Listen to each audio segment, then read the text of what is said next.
"Hey, what's happening here?" Those were the last words of Captain Robert Loft. Not a scream, not a prayer, just a confused realization in the pitch black of the Florida Everglades. Seconds earlier, the cockpit of Flight 401 had been calm, a routine problem occupying the minds of 3 veteran pilots. But while they obsessed over a single unlit bulb, the ground was rising to meet them at 200 miles per hour. The L-1011 TriStar, a marvel of modern engineering, didn't fall out of the sky. It gently, almost politely, flew itself into the muck. The impact was a scream of tearing metal and the roar of a jet engine that refused to die even as it was swallowed by the swamp. But for the survivors huddled in the waist-deep water, the true horror was just beginning. Because as the silence of the Everglades returned, they realized they weren't alone in the dark. The crash of Flight 401 was only the opening act of a story that would haunt the aviation industry for decades. To understand why, we have to go back to the moment the green light failed to shine. December 29, 1972. Eastern Airlines Flight 401 is a wide-body Lockheed L-1011 TriStar, the pride of the fleet. It's a late-night run from New York's JFK to Miami. On the flight deck is Captain Bob Loft, a man with nearly 30,000 hours of experience. Beside him is First Officer Bert Stockstill and Flight Engineer Don Repo. These are not rookies, they are the elite. The flight is routine, the atmosphere relaxed. Passengers are settling in for the final leg of their holiday travels, dreaming of the Florida warmth. Below them, the Everglades is a sea of darkness, a void where the lights of civilization vanish. At 11:32 p.m., the crew begins their final approach. Stockstill reaches for the lever and lowers the landing gear. He waits for the 3 green lights that signal the wheels are locked and safe. 1, 2, but the 3rd light, the one for the nose gear, remains dark. A simple malfunction or a sign of an impending catastrophe. The crew doesn't know it yet, but that tiny, burnt-out bulb has just signed their death warrants. Captain Loft isn't taking any chances. He tells the Miami Tower they are discontinuing the approach. They need to figure out if the gear is actually down or if the light is just broken. The controller clears them to climb to 2,000 feet and enter a holding pattern over the Everglades. The autopilot is engaged. The plane levels off, circling in the blackness. Loft, Stockstill, and Repo obsess over the nose gear indicator. They cycle the gear, up then down again. Still, no light. Loft grows frustrated. He tells Repo to go below, into the hell hole, the avionics bay beneath the cockpit floor, to look through a small porthole and see if the gear is physically locked. As Repo disappears into the floor, the cockpit becomes a stage for a fatal mistake. Loft leans over to speak to Repo, and in doing so, his body brushes against the yoke.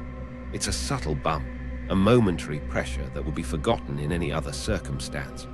But this time, it triggers a quiet click that no one in the cockpit hears. The TriStar's autopilot had a specific feature. If you pushed the yoke with enough force, the altitude hold mode would disengage, switching to a manual-style steering mode without a loud warning. When Loft bumped the stick, he deactivated the altitude lock on his side of the cockpit. However, the first officer's side didn't show the change. For the next 80 seconds, the plane maintained its altitude. Then it began to slip. It wasn't a dive. It was a gentle, almost imperceptible drift downward. The aircraft lost 100 feet, then leveled off briefly, as if the machine itself were hesitant to fall. Then it began a steady descent of 600 feet per minute. In the cockpit, the atmosphere was clinical. They were still fiddling with the light bulb, unscrewing the housing, trying to see if the filament was broken. They were so focused on a 10-cent part that they failed to look at the primary altimeter. They were flying a 300-ton kite into a dark basement, and the only warning was about to sound in a place where no one was listening. Beneath the flight engineer's station, a C-chord chime sounded.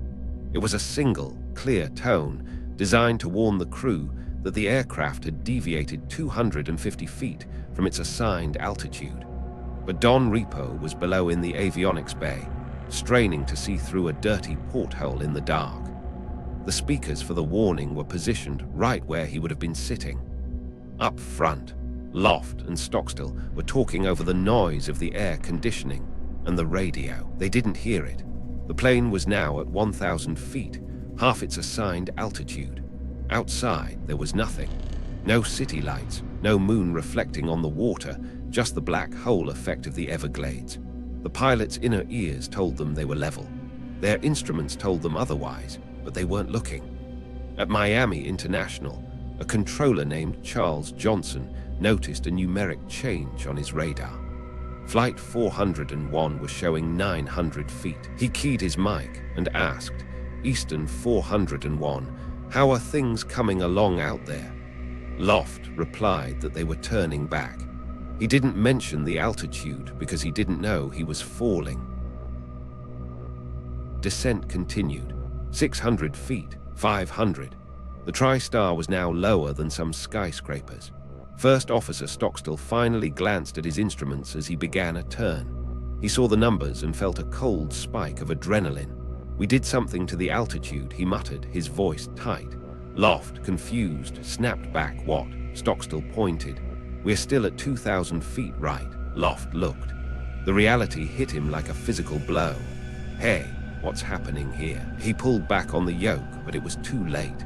The left wingtip dipped low in the turn, sliced into the sawgrass. It was a soft impact at first, a gentle drag through the vegetation. Then the number 1 engine hit. The plane was traveling at 227 miles per hour. In the blink of an eye, the Everglades ceased to be a quiet wilderness and became a graveyard of twisted metal and jet fuel. The TriStar didn't just crash, it disintegrated, scattering 3 sections of fuselage across 1,600 feet of muddy water. The sound of the crash was a dull thud that carried for miles across the flat marshland. For the 75 people who survived the initial impact, the silence that followed was even more terrifying. The swamp had absorbed the energy of the crash, but it had also claimed the aircraft. The fuselage was gone, replaced by a trail of debris and screaming survivors. Robert Bud Markey, a local airboat pilot out frog gigging that night, saw the fireball on the horizon. He didn't hesitate. He throttled his airboat toward the site, his searchlight cutting through the mist. What he found was a scene from a nightmare. The water was thick with jet fuel. People were clinging to scraps of metal, their clothes torn away, their bodies coated in black slime. Marquis began pulling people onto his boat, his own skin burning from the fuel in the water. He worked through the night, a lone light in a sea of darkness, while the survivors began to realize the true horror of where they were. Trapped in a swamp filled with predators, miles from help, with the stench of death everywhere. As the hours ticked by, the survivors did anything they could to stay sane. Flight attendants, despite their own broken bones and internal injuries, took charge. They warned people not to light matches. The air was thick with explosive fuel vapors. To keep spirits up and to help rescuers find them in the tall grass, they began to sing. In the middle of the Florida Everglades, surrounded by the wreckage of a $100 million jet, the sound of Christmas carols drifted over the water. It was a surreal, ghostly chorus. But as the sun began to rise, a new threat emerged. The swamp water was teeming with bacteria. The survivors' wounds, many of them deep and jagged, were being colonized by organisms that caused gas gangrene. Even those who had escaped the crash with their lives were now fighting a microscopic war. Back at the cockpit, the toll was heavy. Stockstill was dead. Loft would die before reaching the hospital. Don Repo, the engineer who had been in the hell hole, was pulled out alive, but he wouldn't survive the week.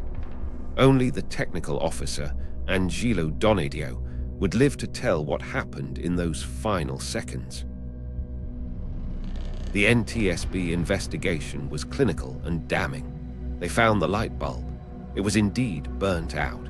A 10-cent part had distracted 3 of the most experienced pilots in the industry. The pilot error conclusion led to massive changes in how crews interact, a system called crew resource management. But as the wreckage was hauled away, the story of Flight 401 took a sharp, inexplicable turn. Eastern Airlines was a frugal company. They salvaged everything they could from the crash site: undamaged galleys, ovens, and electronic components. These parts were refurbished and installed into other L-1011s in the fleet, specifically a plane registered as N318EA. Shortly after these parts were put into service, the whispers began. At first, it was just galley talk. A flight attendant claimed to see a man in a pilot's uniform sitting in the galley, only for him to vanish when she spoke. Then, the sightings moved to the cockpit, and the faces being seen were unmistakable. They were Bob Loft and Don Repo. One of the most famous accounts came from a high-ranking Eastern executive. He boarded a flight and sat down next to a man in an Eastern captain's uniform. They struck up a brief conversation before the captain simply faded away. The executive was so shaken he had to be removed from the flight. On another occasion, a flight attendant was preparing the galley when she saw a reflection in the oven door. It was Don Repo. He looked at her with a mournful expression and said, "Watch out for fire on this airplane." Within days, that very plane suffered a serious engine fire. The reports weren't coming from passengers or cranks. They were coming from seasoned pilots and cabin crew who risked their jobs by speaking out. Eastern's management was furious. They issued a memo. Anyone caught spreading ghost stories would be fired on the spot. But the sightings didn't stop. They became more frequent and more specific. In the cockpit of plane 318, a flight engineer was performing his pre-flight checks.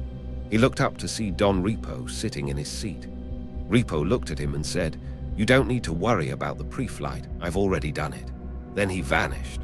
When the engineer checked the logs, the systems were indeed perfectly configured. Another captain reported seeing Bob Loft standing on the jet bridge, watching the passengers board. When the captain approached him, Loft turned and walked through a locked door. The stories began to center around the salvaged parts. It was said that the ghosts only appeared on the planes that carried the cursed equipment from Flight 401. It was as if Loft and Repo were still trying to finish the flight they had failed to land. Bound to the metal and wires, they had died trying to save. The legend of the ghost of Flight 401 grew so large that it couldn't be ignored, forcing Eastern to make a drastic, secret decision. Pressure from the unions and the sheer number of reports finally broke the company's resolve. Officially, Eastern Airlines maintained that the hauntings were garbage and mass hysteria. But behind closed doors, they took action. Every single piece of salvaged equipment from Flight 401 was identified, tracked down, and removed from the fleet.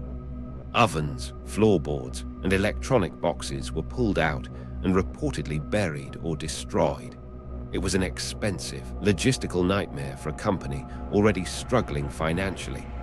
Yet, as soon as the parts were gone, the sightings vanished.